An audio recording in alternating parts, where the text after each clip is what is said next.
Hello, everyone. Good morning, afternoon, evening. I think we will go ahead and get started. My name is Sara Walker, and I'm a Senior Manager for Agriculture and Water Quality in the Water Program at the World Resources Institute. And I'd like to thank everyone for joining us today for this first webinar in WRI, Ceres, and WBCSD's three-part series on feeding a water-stressed world, how businesses and investors are responding. We had planned to present this session at World Water Week in Stockholm later this year, and we're certainly disappointed that we can't see you all in person, but we're glad that you can join us here virtually today. And we want to say that our thoughts are with everyone who's coping with the current COVID-19 pandemic and grieving following the recent police brutality in the United States. We continue to be especially grateful to those who are working to keep us as healthy and safe as possible. Now, before we get started, I'd like to point out some housekeeping notes. First, please be aware that this session is being recorded. All participants, as you join, are automatically muted. So if you'd like to ask a question, you can use Zoom's Q&A function, which you can find at the bottom of your screen. At the end of the webinar, if there's any time remaining, we will try to address your questions here. If we run out of time, we can follow up with folks offline. And then finally, we will make all the slides and the recording available following today's presentations. So today in this first webinar, we'll provide an introduction to water-related risks in the food value chain. And then the following two webinars, which will happen at the same time next Tuesday and the following Tuesday, will discuss how disclosure and targets can lead to better decision-making and how standards and collective action can drive context-relevant actions. So after I provide some brief remarks on the issue and share a couple high-level findings from WRI's new Global Water and Food Security Analyzer, Aqueduct Food, we'll hear from my colleagues Kirsten James, who's the Water Program Director at Ceres, and Tom Williams, who's the Director of Water at WBCSD. Then we'll be joined by Ulrike Sapiro from the Coca-Cola Company and Nadja Franssen from Actium, who will share their perspectives on key challenges and opportunities in a panel discussion. And then finally, Tom will close with an overview of the priority action areas that we're going to focus on in the next two webinars. So by sharing WRI's Aqueduct Food Tool, as well as findings from Ceres' latest Feeding Ourselves Thirsty report on food companies' progress on water, and WBCSD's other recent report on risks impacting the food and agriculture sector, we hope that we can better equip businesses and investors with the tools and resources needed to map current and future water risks to agriculture, to understand the best practices taken by leading global food sector companies, and identify collaborative opportunities for action. So now just want to set the scene briefly for the issues that we're discussing today. I'll start by spending a few minutes providing an overview of water-related risks to agriculture. So we cannot talk about agriculture without water, nor water without agriculture. Agriculture is the single largest withdrawer and consumer of the world's fresh water. We need to be supplying more calories than ever before with a finite amount of water. To support nearly 10 billion people by 2050, we'll need a 56% increase in crop calories, according to a recent WRI analysis. Yet, unfortunately, we're anticipating water resources to become even more stressed in the future. With changes in climate, we expect some areas to see less rainfall, some to see more variable rainfall. We expect increases in temperature and increases in demand for water as populations continue to grow and develop. Yet WRI identified a gap in tools and resources that focus on this long-term picture of water and agriculture. And we also recognized a lack of strategic water resources and agricultural management planning extending beyond a few years, which is why we developed this new aqueduct food tool. This tool is designed to help decision makers from both the public and the private sector really better understand long-term water-related risks and opportunities for agricultural production and food security. And hopefully, by providing this resource, we can encourage decision makers to look at the big picture and be more proactive in mitigating these future risks. We built this tool, Aqueduct Food, from WRI's established Aqueduct Water Risk Atlas, which many of you may be familiar with. It provides the best globally comparable indicators for water risks. These water risk indicators look at surface and groundwater supply, variability, and droughts. And we're pairing these aqueduct water risk indicators with data on agriculture and food security from the International Food Policy Research Institute. And this includes spatially explicit global crop area for 42 different crop types. Aqueduct Food enables users to map and identify where crops are grown around the world, as you can see on this map here, which is the landing page for the tool. And it can show the kinds of water risks that this crop area faces and to what degree. For example, we have found using the data in this tool that 1/3 currently of all irrigated cropland faces extremely high water stress, meaning these crops are grown in basins where more than 80% of the available surface and groundwater supplies are withdrawn. And you can see these extremely high risk areas in the map in the dark red color. On this next map, we're looking at the projected change in seasonal variability of water supplies from baseline conditions through 2040. The gray areas indicate no significant change. Any blue areas you see indicate a decrease in risk, and those red areas indicate where risk is projected to increase. And the amount of rain-fed cropland that faces extremely high risk of seasonal variability, meaning there are wide variations of available water supply within a given year, is projected to quadruple between 2010, our baseline scenario, and 2040. So without adequate mitigation and adaptation measures in place, the food value chain will experience growing water-related threats. And we hope that Aqueduct Food can help companies identify where these risks are greatest, what crops are affected, so that the food and beverage sector can identify high priority locations for action, high priority crops, and ultimately better understand the degree of changes that are required to help achieve sustainable thresholds for water. So I invite you all to check out our new tool, Aqueduct Food. It can be found at the link here at the top of the screen. And please feel free to reach out with any questions, comments, or suggestions.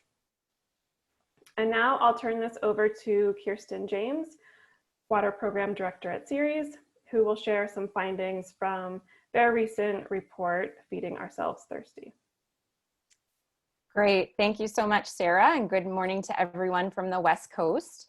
Again, I'm Kirsten James, the Water Program Director at Ceres, and I'm going to share just a brief snapshot and introduction to some of our research and analysis around water risk and how the global food sector is responding. Next slide, please.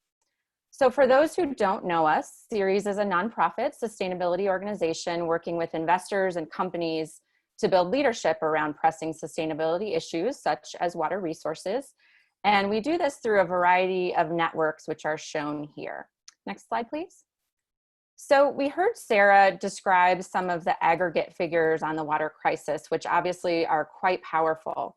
As shown here, we can also pull out many specific examples where water risks are already driving material financial impacts, whether it's from the drought in Argentina or Australia, flooding and water quality concerns in the Mississippi River Basin in the US. The list goes on and on. Next slide, please. All you really have to do is pick up a newspaper to see where water risk is playing out in real time. Here's a story that I've seen pop up, just as an example, a lot in the headlines recently around a brewery in Mexico, which may become a $1.5 billion stranded asset after a recent public referendum due to strained water supplies and concerns about local access to drinking water. So these issues are playing out in real time. Next slide, please. So as these risks are becoming more frequent, the good news is we are seeing that companies are becoming more aware.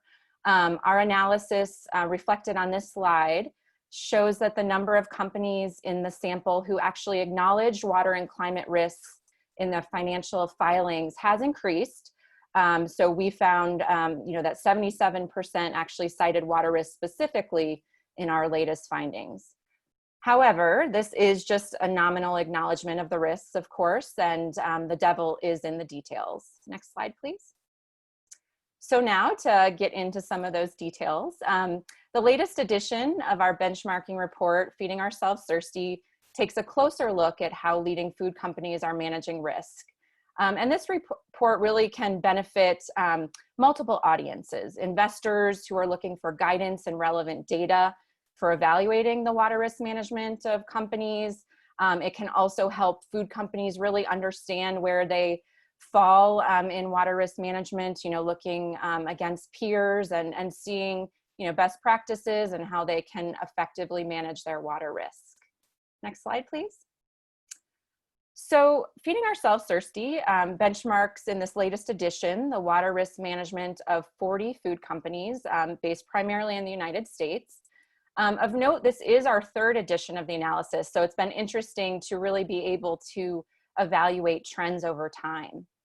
And we scored the companies on a 0 to 100-point basis based on their public disclosures against the 4 scoring categories, which are shown on the slide here. Next slide. So how did the companies do? Well, here on this slide, we're looking at the scores of all 40 companies sorted by rank. And obviously we can dive in a lot deeper another time, but just a few high-level findings. So the average score was 38 out of 100. As you'll see, there's quite a range. So with 38 out of 100, there's obviously plenty of room to improve upon. And particularly, we noted this in supply chains. And another notable finding is that we see that the meat industry is lagging even further behind its peers than before. And of course, this is very notable given the sector's water intensity. Next slide, please. So here are just an overview of some of the main findings that we're seeing. So in the improved category, we're seeing that boards and management are becoming aware of these risks and taking steps to formally oversee them. We found that nearly all the companies we analyzed now have some form of water use or efficiency goal. And we're seeing more companies assess water-related risks to their commodities and not just their facilities and operations. So as far as some findings of what isn't making as much progress, we're seeing that the water risks assessments still really fail to go beyond water scarcity. And also when it comes to action, companies are really, a substantial portion of the industry is still moving very slowly on setting sustainable sourcing goals and policies and supporting the efforts of growers to transition to more sustainable practices, which is so important. Next slide, please. So just really briefly want to break down a few trends that we're seeing in a few key areas. So in terms of water risks assessments, we are seeing a positive trend with the latest benchmark. 85% have conducted water risks assessments in their direct operations. However, this number goes down to 67% in the agricultural supply chain. So definitely a lot of room to grow there. Next slide, please.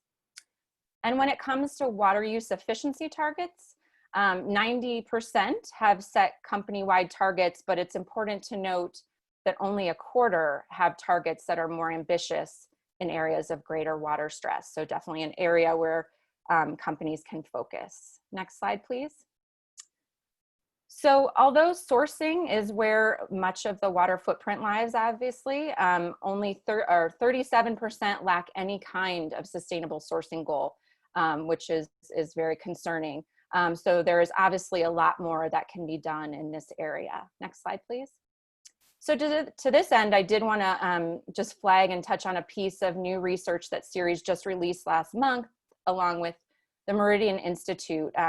We interviewed 30 stakeholders to really better understand the challenges and best practices in setting sustainable sourcing commitments, to help us really inform recommendations on how to go about setting stronger commitments. So just wanted to flag that and encourage you to take a look. It lives on our website. Next slide, please. So this was obviously a very brief introduction to this research, and I encourage you to take a look at our report on our website and dive in more deeply. But with that, I want to turn it over the virtual mic to Tom's to share some of their latest work. Tom? Great, thank you very much, Kirsten. Hi, everybody. My name is Tom Williams, and I'm Director for Water at the World Business Council for Sustainable Development, which is a membership organization of 200 member companies who all embrace and embed sustainability within their governance and their business models.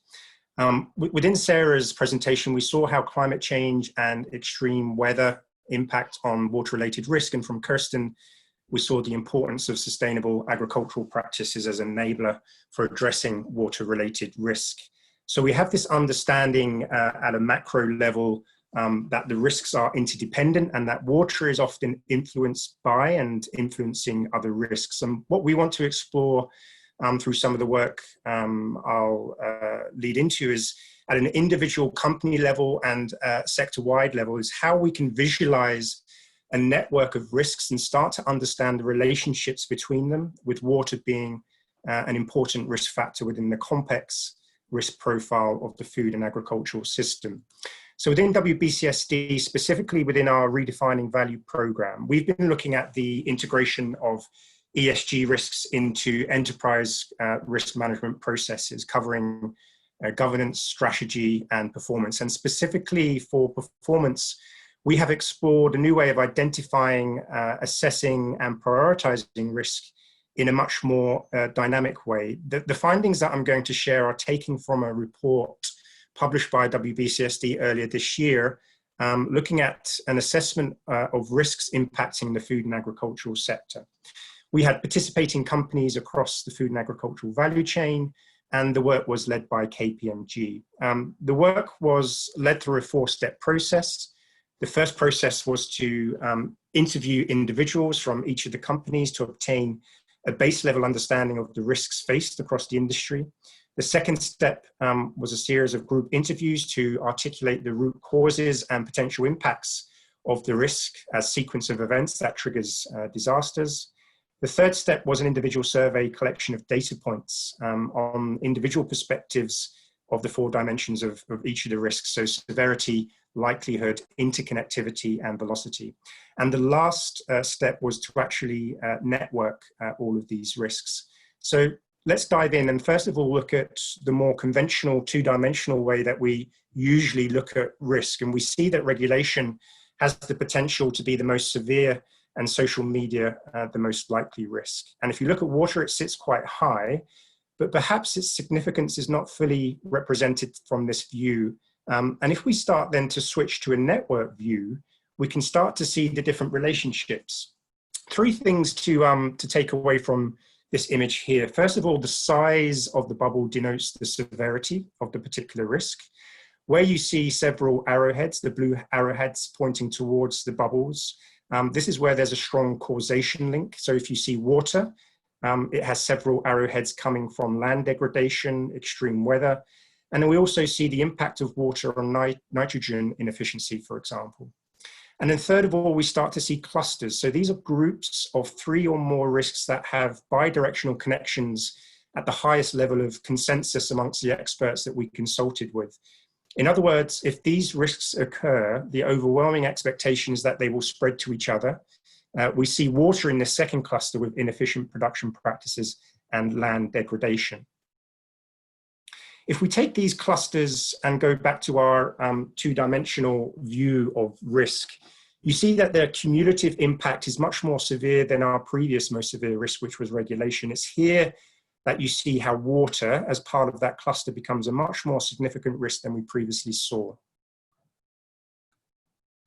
Then last of all, around prioritization. So understanding those risks that are influential or highly influenced or vulnerable to other risks. For the most influential risks, so those with green arrows, they have the shortest pathway, the greatest impact in the least time on other risks. And conversely, with the most vulnerable risks, those highlighted with the red arrow, we see that these similarly are impacted by other risks more quickly than others. For water, this work has really helped us to visualize the interconnectivity of water as a risk and give some direction for the areas we need to collaboratively work on to address water, such as agricultural practices and degradation. You can download the full report, which goes into the approach in much more detail, the findings in a much more granular level of detail as well. Just click on that link you see on the screen after we share these slides. And then secondly, in April, we organized a webinar with KPMG and one or two of the member companies that I referenced earlier to give a much more detailed perspective of this assessment methodology and some of the key outcomes. So hopefully that just gives us a bit of an overview of how some companies are now looking at risk in a much more dynamic way and the interconnectivity of water to other important risk factors in the food and agricultural system. So Kirsten, I'll pass back over to you. Great, thank you so much, Tom. So hopefully we've now set the stage by sharing a bit of recent analyses and insights around water risk in the food value chain. And so now we'd like to dive a bit deeper and explore how companies and investors are currently thinking about managing water-related risks. And who to better speak to that than representatives from Coca-Cola and the asset manager ACTIAM, who are definitely in the trenches every day on these issues. So we hope today's conversation will leave participants with some new insights into some of the challenges, some of the lessons learned, and other findings in water risk management. So with that, I'd like to ask our two panelists to provide a brief self-introduction. So Nadja, first turning over to you. Yes, hi all. I'm Nadja Franssen, working at ACTIAM, actually since the beginning of this year. I'm in the sustainability and strategy team, and what we do as a team is the sustainable strategy from ACTIAM, and it's basically screening the companies, engaging the companies, and doing all of the policy work. And what I am responsible is particularly the water driver. We have divided our policy into several drivers, among which is water. So I'm responsible for that one. Terrific. Well, thank you. Ulrike, can you please share a little about yourself? Thank you, Kirsten. Yeah, happy to do so. Thank you for having me on. So Ulrike Sapiro, I'm with the Coca-Cola company in the corporate sustainability team, leading water stewardship and sustainable agriculture. I've just cycled 2 years in that role. Beforehand, I was for 10 years in the European business and several sustainability issues leading, but now really focused on those two topics, helping our other functions, corporate functions, procurement, technical, etc., to work with the business units and our bottling partners, of course, to bring our strategies to life, to refresh them, and most importantly, to implement them in the field. Great. Well, it's wonderful to have two such experts with us today. So thank you both. So 2020 obviously marks the start of a new decade. And so this can often be a time to reflect and reimagine. So to frame our conversation today, I'd like to ask both of you to just take a brief minute and share, what is your organization's high-level vision around the next decade of water stewardship? Obviously, the decade has started off very rough and a tragic start. So has the pandemic maybe changed any of the thinking around this vision? So Nadja, first to you. Yeah, so basically ACTIAM is focused on ESG in its investments. What we did there is actually last year we developed a new policy, and it's basically in line with the transition that we want to see in society, or that we expect to see in society. you can see more and more that issues like population growth and our increased living standards, that they really put pressure on the environment. And we see that that has to change somewhere in the future, hopefully soon. And we think that within our investment portfolio, the companies that do not see this change coming or do not want to see this change coming, that these companies will get into trouble at some point. So that's why we have set certain drivers, we call it. It's 7 drivers, and those are our focus points to really evaluate companies on. Water is one of those drivers, but also fossil fuel, land use, chemical waste, and also some social and governance topics. And what we have said is that we want to see developments in line with the planetary boundaries. So we want to see the companies developing within those boundaries. And for those, we also set certain targets. For example, on climate change and on forestation, we want to have 30% less carbon emissions in 2030. We want to have no deforestation in our investment portfolio in 2030. And we also want to have a water neutral investment portfolio in 2030. So this is like the entire scope that we screen those companies on. And yeah, water is one of our most important drivers within that. And I think regarding the current COVID pandemic, it didn't really change our view, but it does stress the importance of issues, because you can see very well that all of these issues that already were in society are being emphasized now, that there are certain problems around climate change. There are too many people, and that causes stress on the planet. So I think it all the more stresses the importance of these issues. Great, thank you. That's really powerful to be framing that around planetary boundaries and all of that work. Great, Ulrike, how about Coca-Cola? What do you see as the vision for the next 10 years? Thank you, Kirsten. I think before coming to the vision, I think it's important that we do the first look back of where we come from. And as I guess one of the globally the largest beverage company, whereby the product is to between 95 and 99% made of water, water has been very high on our agenda. So we're looking back and we're building on, I think, a legacy of water stewardship and water stewardship strategies. And as I've been looking in my new role in the last year and a half with our stakeholders, with our business, into where we should evolve that strategy, our work on water stewardship from where we've been or where we are now to the future, I think the biggest change is that we need to understand that we've made a lot of progress, but that the biggest, I think, pivot is from moving from articulating a company-owned goal of being a water leader, which is what we framed our previous strategy for, to have a shared vision, to have a shared goal of water security. And I do think that the Coca-Cola company is not alone in understanding this sort of need for a shared vision, but we need to, of course, frame what are we doing about it? What is our unique contribution to this? And building, as I say, again, on our legacy and the work we've done in the past, but also recognizing the new risks, the new opportunities, and I think the new insights. I mean, the new knowledge and the data that is around now that hasn't been in place 10, 12 years ago when we defined our last strategies, and the previous presentations were just a good example of what has changed and what is available now to understand where your risks are, what your exposure is to those risks, and to guide you on what you need to do. So overall, saying, looking forward the next 10 years, I think we will evolve to really define the shared goal of water security as our vision, where we operate, where we source our supplies, and where we touch people's lives. We will drive that through action pillars in our operations and our operational footprint across the world. And we have about 800 operating sites, so quite a large footprint that we can tackle.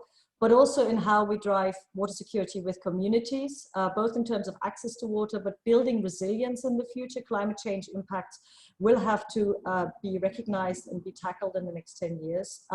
But also, how do we make an impact on watersheds? I think one of the big shifts will be to think about our contribution to more watershed health, both through our operating sites and how we influence that through the future of replenishment, which I think many companies do, but also in our supply chains, obviously, agriculture supply chain to start with. So just broadly where we're headed. And I believe that one other thing perhaps to say is it's not only what are we going to do, it's important, I think, to articulate how are we going to do it. And the two major pieces around water, which I feel is unique to water as opposed to carbon or anything else, is you really need to define your action where it matters most. So to really define your geographies. And again, the data about risks and locations where these risks occur is so important to be able to drive your resources and your focus to the right geographies, but also how you do it in the way of driving collaboration, how you define your role of driving collective action, working with others, and partnerships. Great, thank you. So it's really interesting to hear you talk about sort of pivoting and looking more at that shared vision. So I know a lot of the companies I've been talking with are in the process of setting goals for the next five to 10 years. So Ulrike, as you are thinking about that shared vision and your various action pillars in practice, how are you mapping that out, and sort of how are you going to go about determining what that shared vision looks like? Can you provide just a little bit more color on that aspect? Sure. I think it's basically around about understanding your risks and really diving and harvesting this new range of information and data that is out there, but also defining your opportunities and where you can actually drive impact, where there's a value to drive your impact.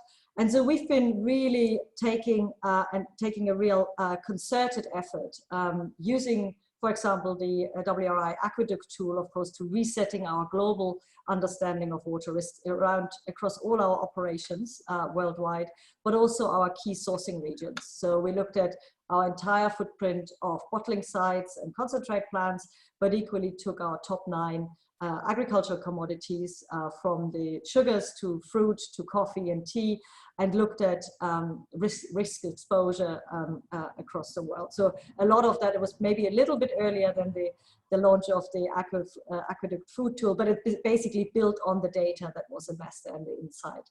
And that was a great way to actually start framing where do we need to prioritize and where do we need to drive the biggest action. And then we basically connected now with our business all the way down to the local level to define, so how do you set your targets against those risks? And how do you find opportunities where you can make an impact? How can you stretch yourself really clearly from, just managing your risks, first that of course, but secondly, to really drive positive impact in the watersheds, and tying it to a location is absolutely important. So for example, we have been having a goal for replenishment, so for global water balance, if you like, for the past 10 years. And we have been achieving that for the past 5 years running. Last year, we clocked up water benefits of about 160% of our total production volume, of our sales volume. So we actually achieve that goal. But you need to actually to make sense of that and to really think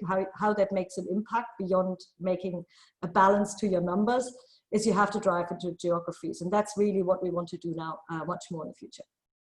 Right, that makes a lot of sense. Great. Well, Nadja, turning to you, I know Actiam has, already looked towards 2030 for a number of years now, and your organization made a commitment to become water neutral by 2030. And this is quite groundbreaking in my opinion. I don't know of other investors really setting these types of goals yet.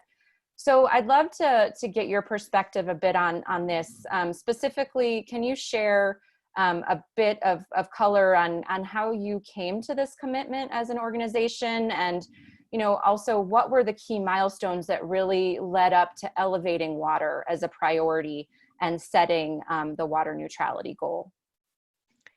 Yes, sure.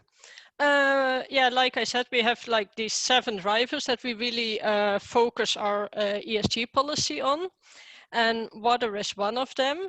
And then within those drivers, we felt like we had to have something to look forward to keep our process going.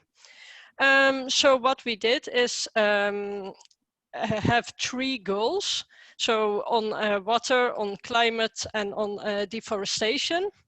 And in 2030, which is in line with the Sustainable Development Goals, we want to have our portfolio then, in case of water neutral. Yeah, so why we did this is basically to have like this point at the horizon to work towards. So when you set a goal, it's basically that you can measure the progress that you are having. And also when it doesn't go well, or you don't make the progress that you are expecting to make, you can also look back and see, okay, but why am I not making this progress? Or what should I change in order to reach the progress that I want? But that's basically the main reason. And then also you have the reason that by doing this, we hope to set the example also for other investors to, even though, because data availability is still a problem, some companies report already very well, but there are also companies that do not report very well on the topic yet. So even though you run into these troubles, you at some point just have to go ahead. So we said, okay, even though there are still some limitations, we want to go ahead, set a goal, and we hope that also other investors look to this example and also follow us in this. Yes, I hope so. So just a quick follow-up. I mean, can you give a little more color on what this means in practice? So, how in the next decade are you really going to ensure that you're making the progress needed, against this neutrality goal? Basically what we ask from companies is in this water neutrality goal is, on the one hand, to use no more water than nature can replenish within a specific basin. And on the other hand, also to look at water pollution. So they are basically 2 sides of the same coin. It's when you want to keep using the water you are currently doing in the future, you want the water to be available, but also to have the clean water to be able to use it. So that's basically what we look for companies to look at, to focus on. And then we base ourselves on freshwater impact. And like Ulrike already said, it's really a matter of scarcity. So you have to take a local strategy as a company and then look, okay, in which basins is the water scarce, or which basins are still well within the limits of their water use. And you first want the companies to focus on those basins where water is scarce. So that's basically what we do. We first have developed a footprint, or a calculation method for this. What we do is we calculate companies' footprint based on information received from external sources. And then that footprint is calculated based on which water, of how much water is used in scarce regions. Then when we have this footprint, we use this both in the selection of companies, but also in the engagement with companies. So first, of course, you want to select those companies that already have a rather low footprint, but it's not that we really neglect the companies with high footprint, because through engagement, you can try to reduce this footprint with those companies. So that's basically the trajectory that we follow. First screening the companies, then engaging, and hoping to lower our portfolio footprint. In the end, you could also exclude the companies, but that's not the road we want to take at this point.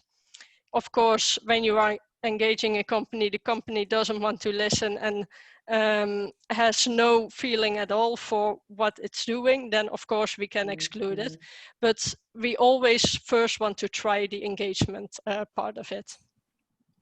And then basically next to these strategies, so more the risk oriented strategies, we also have the more positive impact strategy, and that's we look together with some other parties. We are trying to look at projects that are focused on land restoration. So we currently, for example, have a project in the south of France together with some partner of us, and that really focuses on reforestation of dry land. So that's also a way you can look at it. Not only just taking the water out, but also bringing it back in and restoring nature. So we are also focusing on that and seeing how we can think about investment structures for such projects. Terrific, thank you.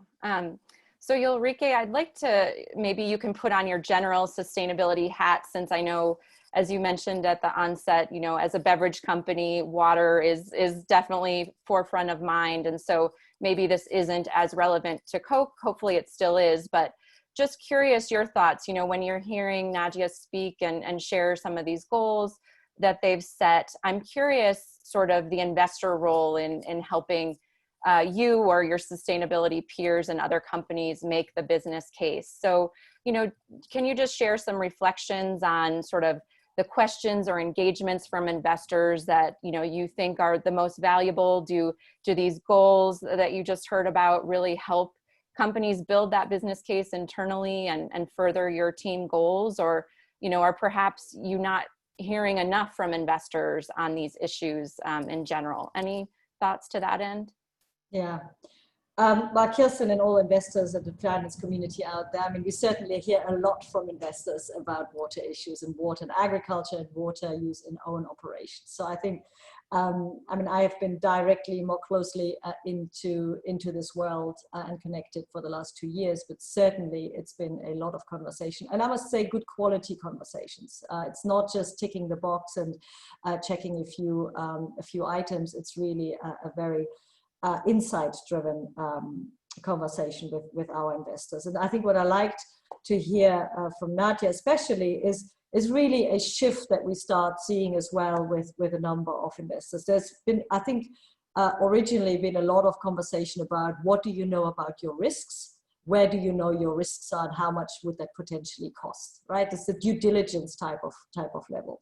And then the second question is sort of, so what do you do about it? And again, very much sort of a bit due diligence. And a lot of that goes into, you know, how efficient are you and how much water do you use per dollar sales, and these sort of metrics. I think what we're seeing the more leading investors going towards, and what we just heard, is more outcome oriented. It's like, how do you actually drive a change and a positive impact where you operate? So how do you actually make sure there is a water balance in the watershed that you're working in?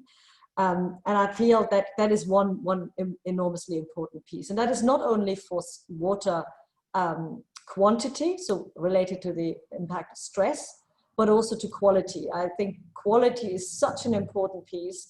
I mean, we've always had the goal to not only reduce our water usage, so drive efficiency, but also to always treat our wastewater, our processed water everywhere, because we very early as a food company realized the importance of water quality. And I think that realization that water quality is deteriorating is actually rising up the agenda. But what we haven't got yet, apart from some basics like do you treat to good environmental standards, is how do you find metrics for making a change to water quality, right? I think it's a big gap that we haven't gotten, I think, that as companies in that sense yet. But quality is certainly another important element. And the second piece, I think, that Nadja said that I really love to hear is the engagement, is keep going and keep discussing and keep raising those questions, because that helps us as sustainability leaders, so to speak, to keep raising the bar and keep engaging with our leadership as well. And that's what we want to do with our suppliers as well, right? We don't want to cut off suppliers. We don't want to just move away from a problem. it's this cascading of engagement and of conversation that actually will lead to change. Yeah, great point. And I'd love to pick up on that thread on engagement.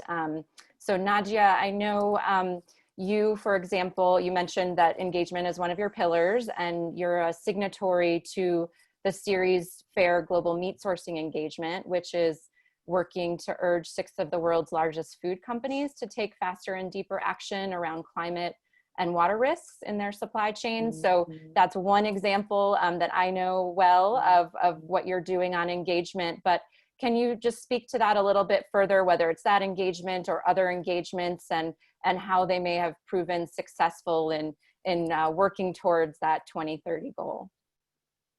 Yeah, we are currently engaging, I think, more or less 35 companies explicitly on water, and there are some more that we are going to start up.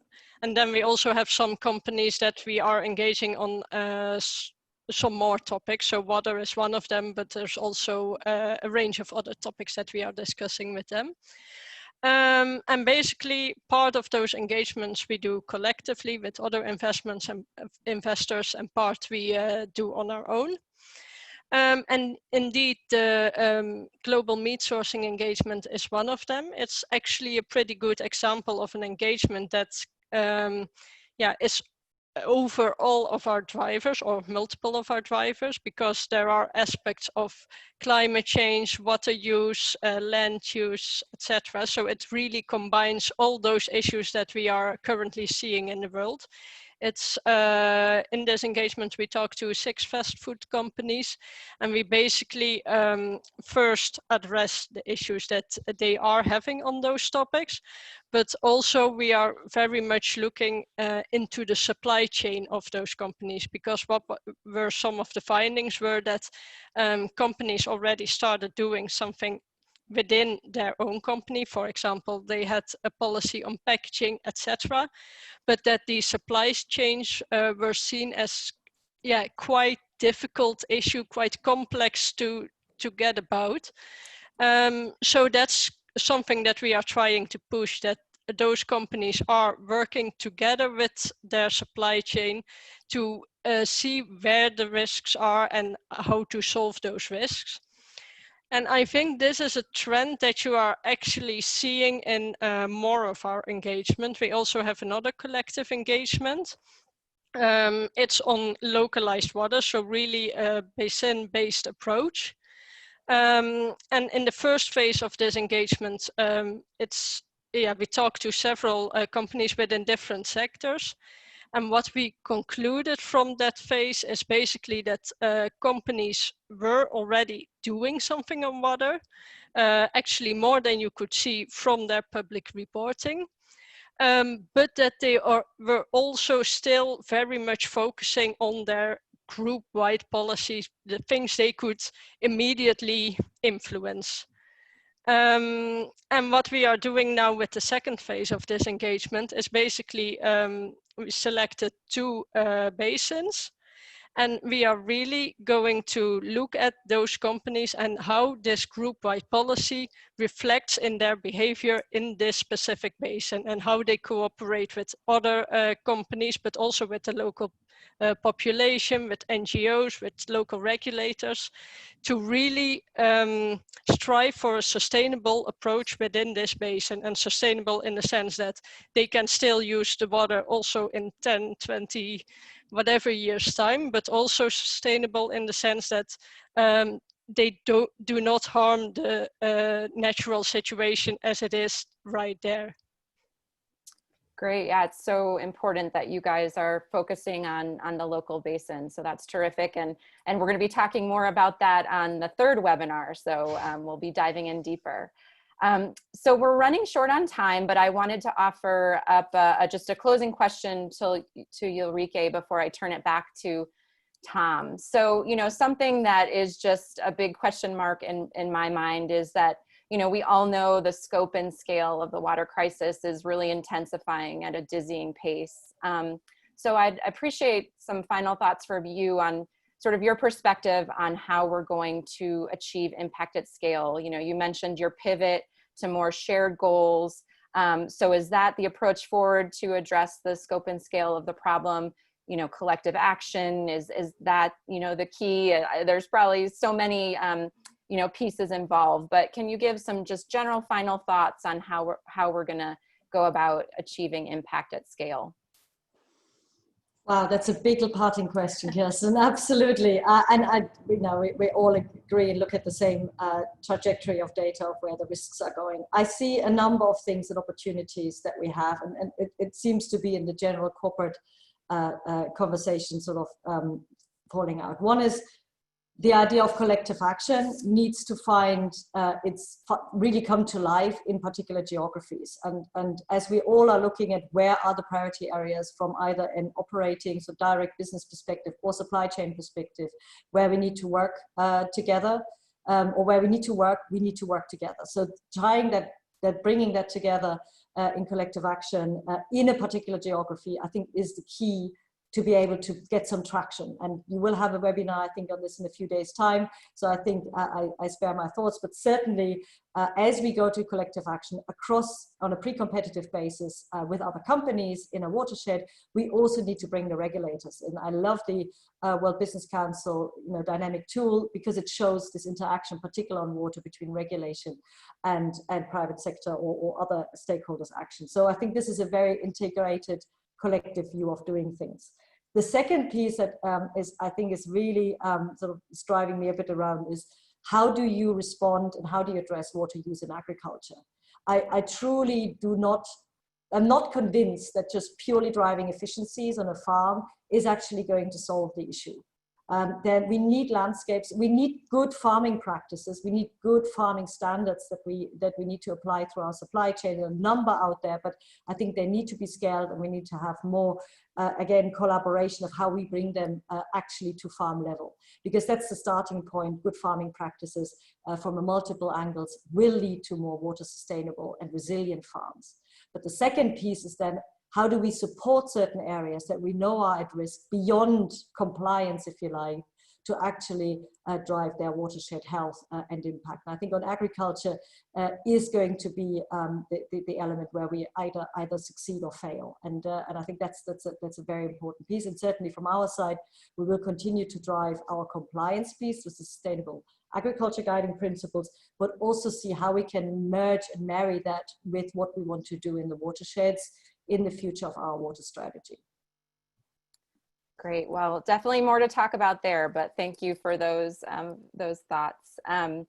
So just thank you both, Nadja and Ulrike, for joining us today and sharing all your insights. We could obviously talk for much longer, but a good start, and we'll obviously unpack these a bit further in the next two webinars.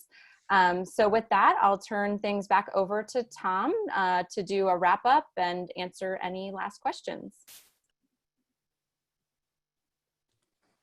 Great, thank you very much, Kirsten, and that was a really insightful discussion. We had a number of questions that did come up from participants. We are running out of time a little bit, so what we will do with those questions is we will respond to them and post a response to the group post the webinar. What I want to do now is just to move on to some priority action areas. If you look at the two reports from Ceres and from WBCSD and the WRI Aqueduct Food Tool, and you look at the trends and recommendations, there are 4 key areas that emerge as very important in addressing water-related risk in agricultural and food systems: disclosure, targets, standards, and collective action. I think some of that was reflected in the discussion that we just had. And these are the 4 priority areas that we will focus the next 2 webinars in this series on.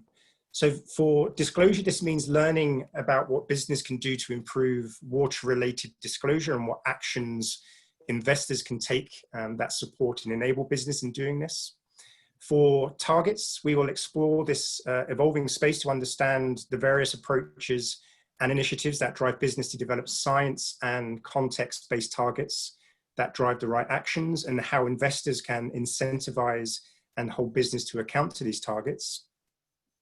For sustainable sourcing and farming practices, what is the role of standards, specifically for water-specific and commodity-based standards for engaging with value chain partners. And as we heard, how do we actually scale the application of those standards? And then finally, around collective action. If we're going to move systems and sectors, we need pre-competitive collaboration that engages business at a basin scale and creates an enabling environment with common behaviors and norms. So we've collected these 4 priority action areas as a bit of a reflection on the work we've been doing and to drive the content of the next 2 webinars. So the next webinar that we will be hosting is this time next week. We'll be focusing on disclosure and targets to drive better decision making. So it'll be the same time, the same place. All of you who have registered for this webinar will receive a new link to join us next week. And the 3rd webinar, as a reminder, will be on Tuesday, the 16th of June. So without further ado, I think we'll close this session now. I'd like to thank our speakers and our panelists and thank our participants for our questions. The questions that you have asked, we will respond to those in due course through email. And we look forward to seeing you at our next webinar next Tuesday. So thank you everyone and take care and see you soon.